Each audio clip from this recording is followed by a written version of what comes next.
Olá, sejam todos bem-vindos, todas bem-vindas ao podcast Conexão Sustentável, aqui da Federação das Indústrias do Estado do Ceará. Nós temos como objetivo principal falar da indústria, da inovação, dessa força motriz que move o Estado do Ceará. Hoje nós temos um convidado para lá de especial, meu amigo Bertrand, que vem falar sobre um tema muito especial que está muito em alta. É preciso se entender para se saber aplicar a norma regulamentadora 01, Bertrand. Seja muito bem-vindo ao Conexão Sustentável. É um prazer sempre falar com quem entende do assunto. Obrigado, Alcilé. De fato, né, olá a todos e todas que sempre acompanham aqui o programa, né, falar de NR1 em saúde mental é falar de um assunto contemporâneo, né, que remete à sustentabilidade, competitividade industrial, resiliência, né, corporativa, e é um assunto que está em voga nos quatro cantos do Brasil, né, então vale a pena de fato a gente falar sobre isso, desmistificando tabus, trazendo à luz da norma regulamentadora, de fato, o que que é, o que que não é, o que que se aplica, o que que não se aplica.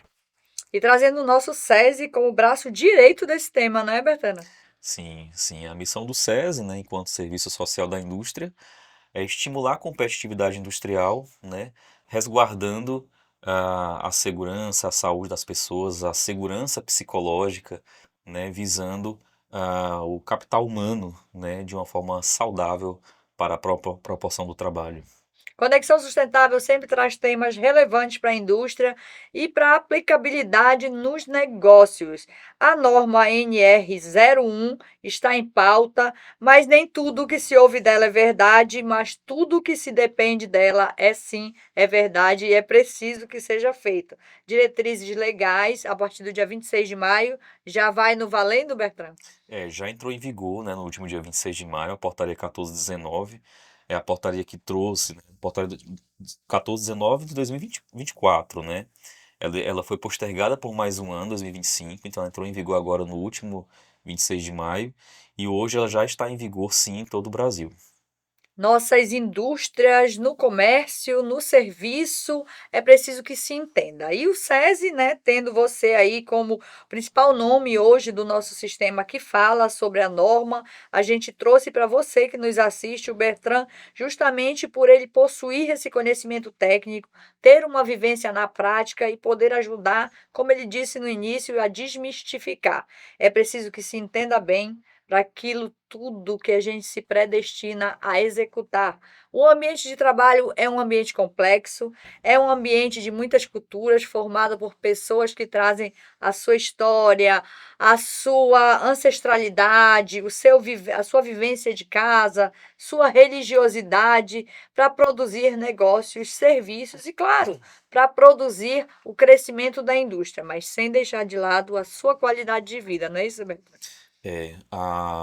Quando a gente fala de saúde mental, né, muitos temas vêm à mente, né, tanto do aspecto da segurança psicológica, né, quanto a qualidade de vida no ambiente de trabalho, o apoio dos pares, das lideranças, a forma como o trabalho é organizado. Mas hoje, com o advento da Portaria 1419, né, e do GRO, ela traz um divisor de águas do ponto de vista regulatório. Então, ela materializa a classificação de riscos ocupacionais no Brasil e dentro da categoria ergonômica, acho que a gente vai desbravar um pouco mais isso no nosso diálogo, né, mas ela traz a introdução de uma subcategoria, que são chamados fatores de riscos psicossociais relacionados ao trabalho.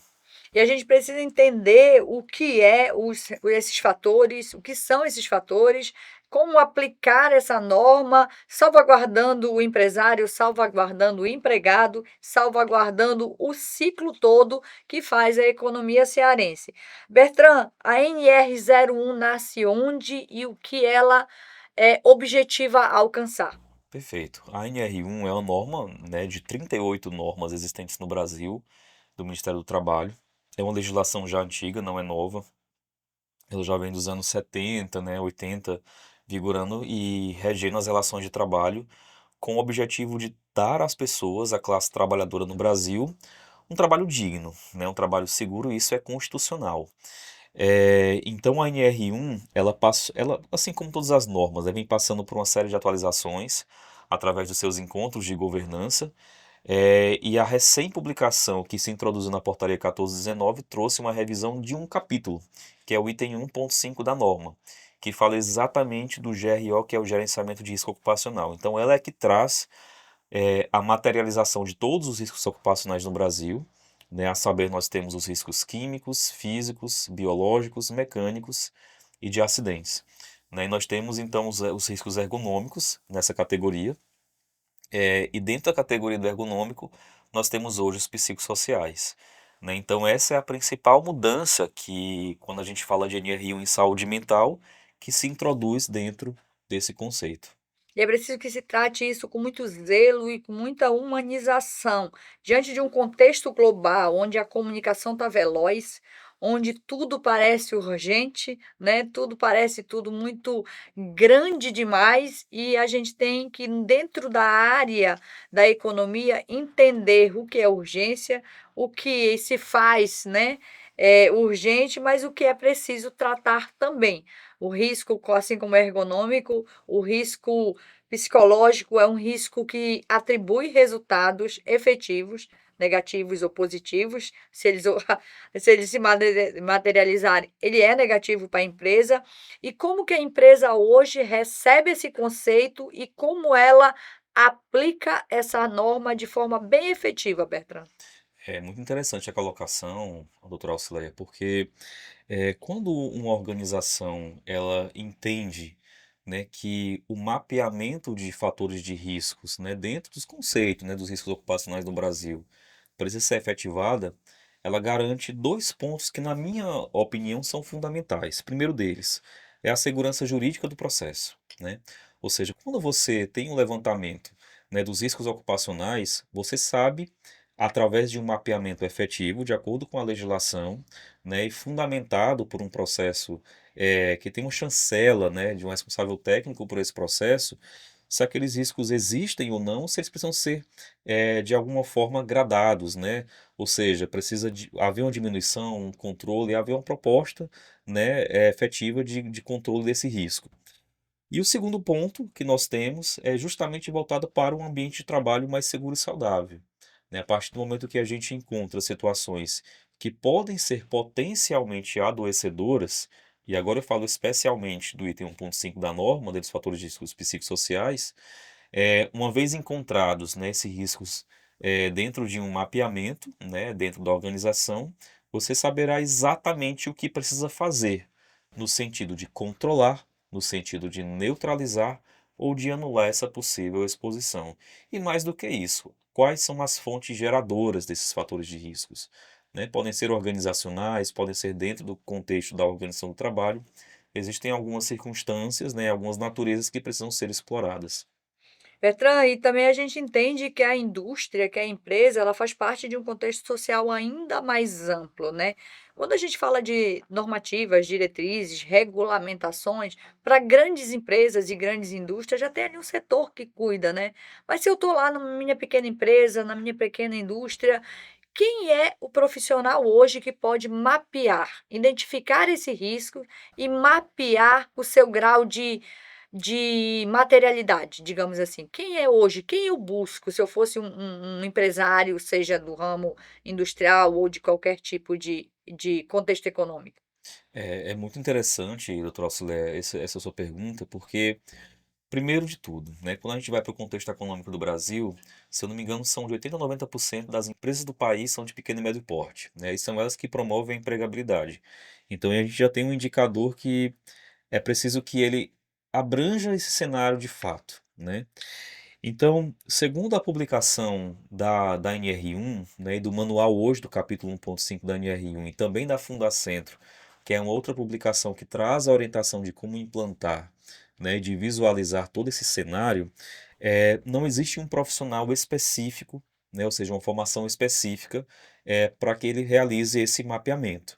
No entanto, o próprio manual ele traz as orientações de que seja um profissional que entenda de risco ocupacional e que tenha proficiência nesses temas, né? Então, por exemplo, geralmente dentro da classificação brasileira, né, nós temos profissionais técnicos de segurança do trabalho, né, engenheiro de segurança do trabalho, médico do trabalho, né, enfermeiro do trabalho, ergonomista e outras profissões que são regulamentadas para o exercício da segurança do trabalho.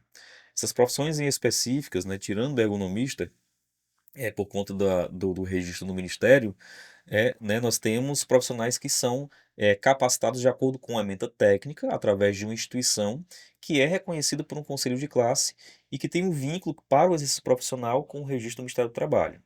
Né? Mais do que isso, nós temos também outros profissionais que podem ter vivência, né? Como psicólogos, ergonomistas, né? Profissionais de educação física, dentre outros. Então, tudo depende do atendimento à legislação. Né? De acordo com as orientações da NR1, esses profissionais também podem aplicar, mas que seja uma metodologia, né, confiável, chancelada pela academia, para que ela possa trazer essa materialidade. E Bertrand, esse profissional, ele deve fazer parte do quadro da empresa? Eu posso terceirizar? Como é que eu resolvo isso? Perfeito. Você pode terceirizar sim, tá? A NR1 ela não traz uma obrigatoriedade de vínculo empregatício e a melhor forma de fazer esse processo é de acordo com o momento da empresa, né? Se ela Sim. quer terceirizar para um profissional liberal, para um grupo empresarial, né, para uma agência de consultoria externa, é possível. Que bom, né? Tem caminhos para se entender. Mas se você pudesse colocar um processo da identificação à materialização de uma política, quais seriam os passos fundamentais que uma pequena empresa, voltando aqui para o nosso largo número de pequenas empresas no estado do Ceará, acredito que no Brasil deve se espelhar esse mesmo percentual, onde a larga maioria é MPE. Se você pudesse colocar em processo, quais seriam os principais passos que uma empresa poderia iniciar aí para colocar em pauta e em prática, né, a NR01? Perfeito, Auxílio. Essa pergunta é muito boa. Né? Nós temos hoje algumas iniciativas que elas corroboram. Né? Existe uma iniciativa do Sebrae, chamada Sebrae Tech, né, voltada para pequenas e médias empresas. Então, para quem tiver mais interesse, pode buscar também essa linha de crédito, né, de apoio do Sebrae, dentre outros editais que naturalmente se voltam para o incentivo da competitividade econômica. Sim. Né? Bom, passando um pouco desse lado, qual que é a dica que nós damos? Primeiro, para o efeito de NR1, o primeiro passo é inventariar os riscos, ou seja, existe algum tipo de risco ocupacional dentro da categoria que nós falamos, né? Riscos físicos, químicos, de acidentes biológicos e ergonômicos. Né? Então, nessa categoria de riscos, o primeiro passo é você elaborar um programa de gerenciamento de riscos, né, para saber quais riscos ocupacionais existem, e aí, na sequência, uma análise ergonômica prévia. A análise ergonômica prévia, ela vai te trazer uma série de subsídios para que você possa aprofundar, né, os psicossociais. Então, dentro do reconhecimento dos riscos, é importante que você faça o desdobramento. Mas o primeiro passo para aderente à legislação é o reconhecimento através do PGR. Para a aplicação do mapeamento de riscos psicossociais, a norma orienta que exista uma metodologia cientificamente validada e uma aplicação que ela dê voz aos empregados, ou seja, as pessoas da empresa precisam ser ouvidas, a empresa, os conjuntos de iniciativas que ela tem sobre essa temática e as percepções dos profissionais que vão fazer essa coleta. Né? Então é interessante que, de toda forma, né, as empresas elas possam se estruturar nesse sentido.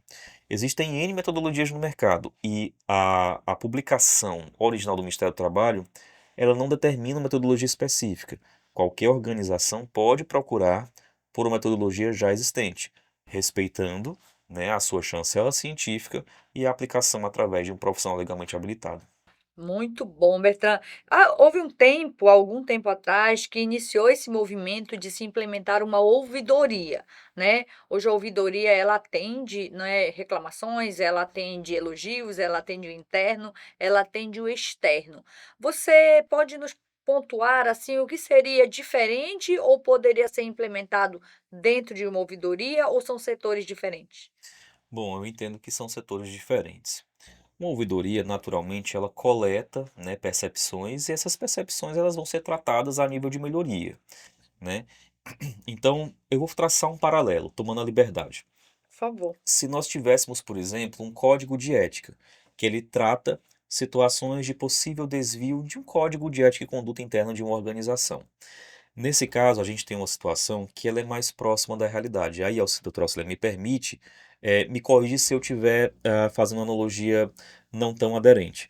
Mas veja, se nós temos, por exemplo, um código de ética efetivo em uma organização e alguém de alguma forma se sente vulnerabilizado dentro dessa organização, o que que esse profissional pode buscar? Ele pode buscar um apoio, trazendo essa queixa para um código de ética interno, né, e esse código de ética tratar as situações dentro do regimento ético da organização. Então, situações dessa natureza que podem corroborar para conflitos com gestão, né, conflitos voltados para o apoio social, que são os pares que estão presentes no ambiente de trabalho, podem sim ser situações que podem gerar eh, riscos psicossociais, né, relacionados ao trabalho. Então, dentro de um elo comparativo, né, eu diria que a ouvidoria ela tem uma essência, né, semelhante a um código de ética, mas talvez o código de ética eu usaria como algo mais aderente nesse exemplo. E claro, para quem puder ter todas as estruturas, Sim, quanto mais organizado e processualmente, né, efetivadas, vai com certeza trazer um resultado muito mais efetivo. A gente sabe que o ambiente de trabalho é um ambiente que mais a gente passa o tempo do nosso dia, então um ambiente salutar, um ambiente feliz, ele é mais produtivo.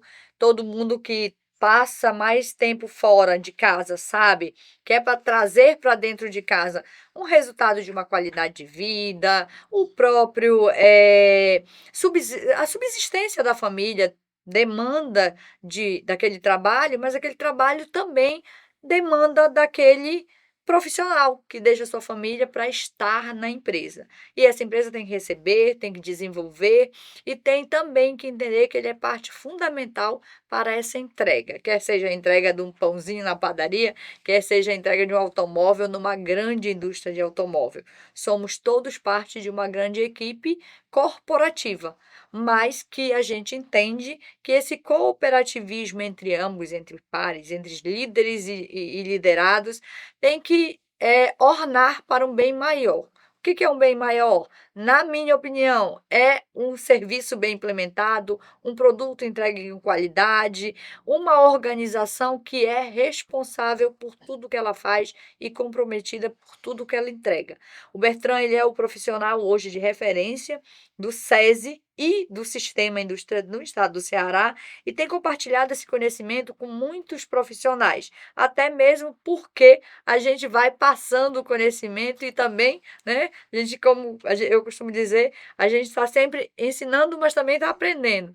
Bertrand, tem muita gente com dúvida, como é que está esse mercado? Está borbulhando, né? Como é que você sente isso enquanto profissional qualificado e já com grande experiência na temática? bom, doutor Auxilé, essa é uma pergunta que sempre a gente traz uma reflexão, né? É, atuando aqui no SESI, né, na Federação das Indústrias e representando a indústria cearense, a gente percebe um mundo, né, de negócios aqui no estado do Ceará. Mas quando a gente olha para as grandes discussões em grandes fóruns com outros investidores, a gente percebe também um certo receio. Bom, mas de maneira categórica, né, existe muita informação gratuita, muita comercialização de informação, né, e isso representa talvez um risco para um budget mal gerenciado, né?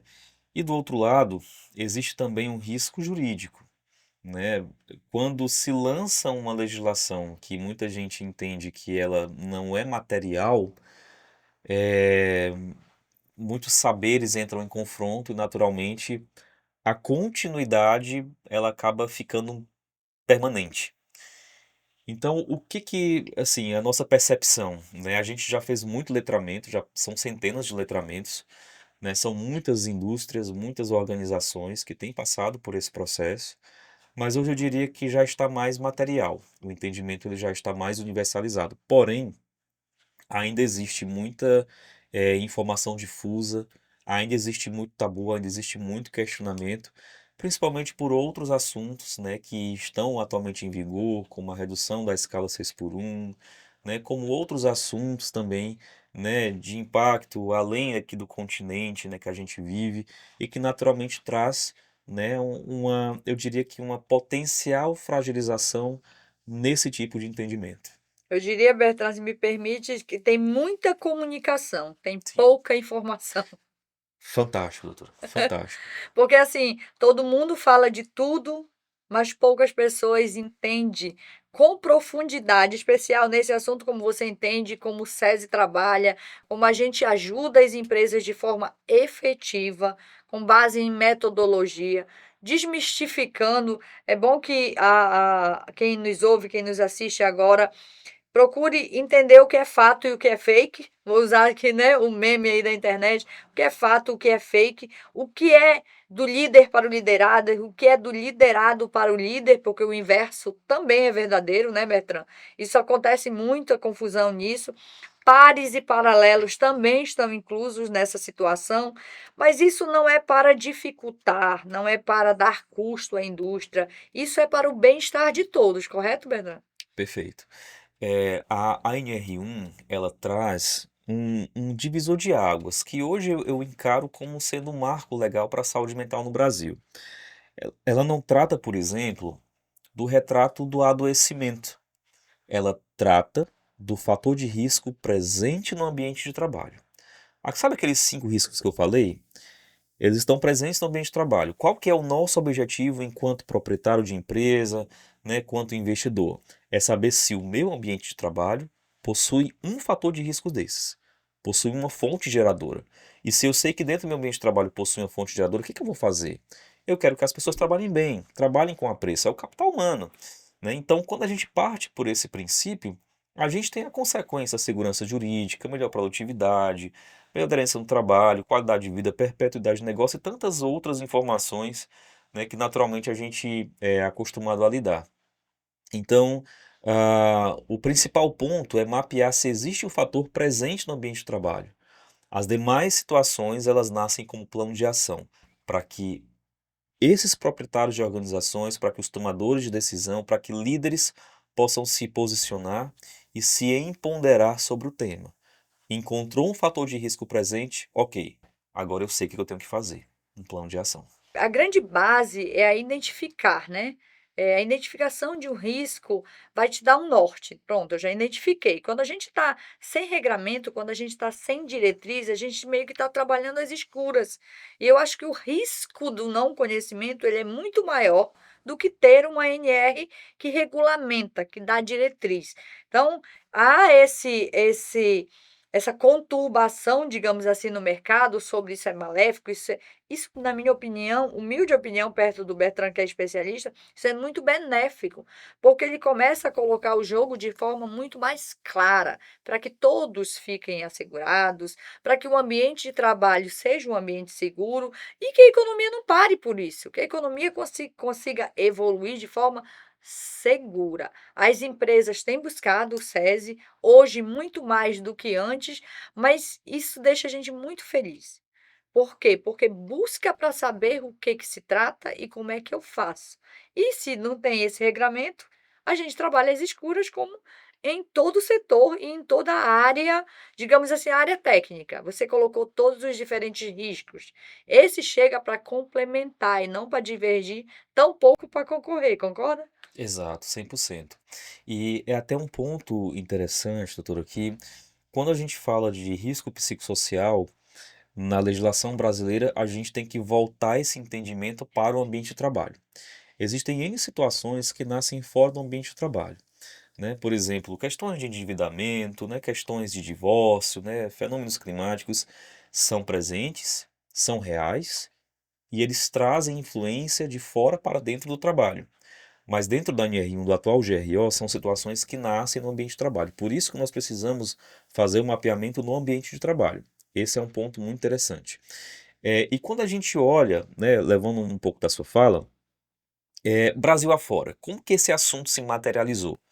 Nós temos, desde o período de mês de março desse ano 2026, entrou em consulta pública a ISO 45003, que fala exatamente de riscos psicossociais, né? Ou seja, uma ferramenta global, né, que traz uma gestão mundial, né, de grandes empresas, grandes organizações sobre esse tema, né? E a própria OIT, a própria Organização Mundial da Saúde já vinham falando nos anos 80, nos anos 70, né, trazendo diversas publicações sobre os impactos, né, e as relações de fatores psicossociais no ambiente de trabalho. Então, é um assunto que não é novidade no mundo inteiro.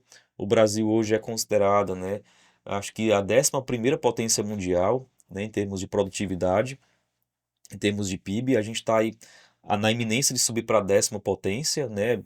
Então, de fato, somos uma potência, um país com mais de 200 milhões de habitantes, né, de tamanho continental, e que naturalmente esse assunto precisa ser introduzido, né, na nossa população economicamente ativa.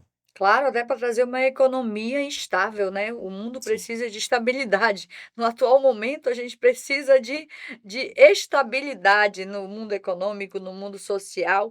E na temática ESG, o S do social é um social que fala para dentro, é um social que fala para fora, mas que atua de forma local, olhando para o que é tendência global. Quando a gente traz uma ISO dessa, né? Que bom que tá, eu não sabia. Que bom que está em consulta pública, porque todas as normativas e as diretrizes, na minha visão, elas são orientadoras. Então, trabalhar no escuro, como eu disse, é muito pior. A própria empresa está sujeita a um risco que ela desconhece. Então, quando a gente traz o SESI para ajudar outras cooperativas, outras corporações, perdão, outras corporações para entender, é muito melhor do que trabalhar no escuro. Então, a NR01 está em voga, mas esse burburinho todo é acalmado por especialistas como o Bertrand, é acalmado por empresas e instituições como o SESI, e tem outros especialistas que se complementam. Tem a nossa ouvidoria também no sistema FIEC, que pode ajudar você a entender um pouco melhor, ou direcionar você à nossa área de saúde e segurança do trabalho. O importante é buscar conhecimento, não é isso, Bertrand? sim, sim. Eu acho que conhecimento, existe uma máxima, né, de que conhecimento é poder. E naturalmente, né, eu acho que quando a gente parte por esse princípio, primeiro é saber o que que é NR1 do ponto de vista regulatório, ou seja, daquilo que é obrigado a ser feito e que precisa ser feito e que traz essas consequências que a gente estava comentando, né? Segurança jurídica, né? Transparência, gestão, né? Assertiva, sustentável, etc. E aquilo que vai além do regulatório, que vai para um aspecto muitas vezes de governança, ou seja, você pode contribuir muito mais, né? Você pode visualizar, por exemplo, através de um censo, né, aonde que se enquadra um possível mapeamento de estresse de uma população de trabalho, né, se aquela população dentro de uma área vulnerável, né, ela não carrega situações que venham da sociedade, do meio que ela está inserida para dentro do contexto do exercício do trabalho, né, então essas outras situações também podem ser trabalhadas, né, mas elas partem para um nível de governança, que na prática são assuntos complementares, né? O regulatório é o mínimo que pode ser e que deve ser feito. É o base, É o né? básico. É o básico. Bertrand, olhando para o futuro, você quer deixar uma mensagem, quer deixar um contato do SESI, quer deixar o seu contato? Como é que a gente pode disponibilizar ainda mais conhecimento? Ou como é que o nosso público pode vir buscar até nós mais conhecimento, mais informações? Bom, Celé, obrigado. O SESI está à inteira disposição, né, para fazer letramentos, para convidar, de um modo geral, a sociedade, a indústria, né, promover a competitividade e trazer à luz da legislação assuntos de maneira íntegra como esses, né, e quaisquer outros que se relacionem à norma de saúde e segurança. O nosso site, nas redes sociais do SESI Ceará, Sistema FIEC, você vai encontrar um mundo de informações. Então lá dispõe-se de todos os nossos contatos e naturalmente com as nossas equipes, né, aqui espalhados pelo estado do Ceará, pelo Brasil também, né? O SESI é uma entidade a nível nacional, assim como a Federação das Indústrias no Brasil, e a gente e a gente está à disposição, né, para apoiar no que preciso for. A gente fica muito feliz de trazer temas relevantes para o meio, dos negócios, porque sem conhecimento a gente não consegue crescer. E sem crescimento a gente não vai conseguir se manter. E ser sustentável é sobre se manter sustentável. A perenidade dos negócios só acontece se eles forem seguros e se o ambiente de trabalho for seguro. Fica aqui nossa gratidão, Bertrand, pela sua presença.